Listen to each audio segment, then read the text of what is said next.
पहले कनाडा के PM Justin Trudeau का भारत के खिलाफ बयानबाजी करना, खालिस्तानी पन्नू का हिंदुओं को कनाडा छोड़ने की धमकी देना, फिर वैंकूवर में खालिस्तानियों द्वारा तिरंगे का अपमान करना, इससे दोनों देशों के बीच आई दरार साफ दिखाई देती है।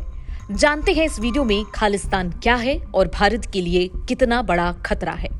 खालिस्तान की कहानी शुरू होती है 1929 में, जब कांग्रेस के लाहौर सेशन में मोतीलाल नेहरू ने पूर्ण स्वराज का प्रस्ताव रखा। हालांकि इसका विरोध हुआ। उसमें 3 समूह शामिल थे। इसमें मोहम्मद अली जिन्ना, भीमराव अंबेडकर और तारा सिंह के गुट थे। फिर आता है 1947, जिसमें भारत को विभाजन का दंश झेलना पड़ा और खालिस्तान की मांग आंदोलन का रूप ले लेती है।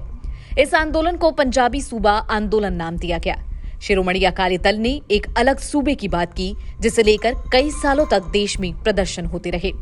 1966 में इंदिरा गांधी सरकार ने पंजाब को 3 हिस्सों में बांटने का फैसला किया, जिसमें पंजाबी भाषा बोलने वालों के लिए पंजाब, हिंदी बोलने वालों के लिए हरियाणा और तीसरा हिस्सा चंडीगढ़ था।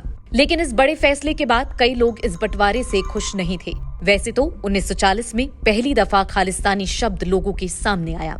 इसका इस्तेमाल लाहौर घोषणा पत्र के जवाब में वीर सिंह भट्टी ने किया था।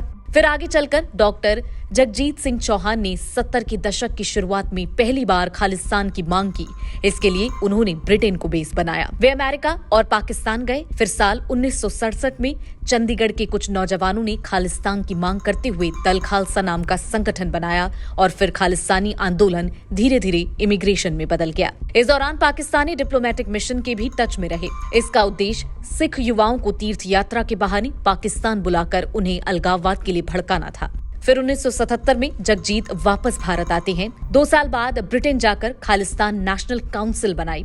उसमें खुद को परिषद का अध्यक्ष और बलबीर सिंह संधू को महासचिव घोषित किया। ब्रिटेन में रहने के दौरान जगजीत सिंह जनरल सिंह भिंडरावाले के संपर्क में रहा। साथ ही कनाडा, अमेरिका और जर्मनी में मौजूदा खालिस्तानी अलगाववादियों से भी संपर्क में रहा। 1980 के दशक में विदेशी जमीन पर बब्बर खालसा और वर्ल्ड सिख ऑर्गेनाइजेशन जैसे अन्य खालिस्तानी संगठन भी बने। 1982 में भिंडरावाले ने अकाली दल से हाथ मिला लिया और असहयोग आंदोलन की शुरुआत की। स्वर्ण मंदिर को अपने छिपने का ठिकाना बनाया। अकाल तख्त पर काबिज हुआ। उसे काबू करने के लिए इंदिरा गांधी सरकार ने 1984 में ऑपरेशन ब्लू स्टार चलाया। इसके बाद 12 जून 1984 को जगजीत चौहान ने एक इंटरव्यू में कहा कि गांधी और उनके परिवार का सर कलम कर दिया जाएगा। फिर 31 अक्टूबर 1984 को प्रधानमंत्री इंदिरा गांधी की हत्या कर दी जाती है। इसके बाद एक एक करके कई घटनाओं को अंजाम दिया गया। हालांकि अब खालिस्तान आंदोलन भारत में खत्म हो चुका है, लेकिन पश्चिमी देशों में ये आज भी फल फूल रहा है। कुछ गिने चुने लोगों को छोड़कर इस आंदोलन का समर्थन बिल्कुल खत्म हो चुका है। जनसत्ता ब्यूरो।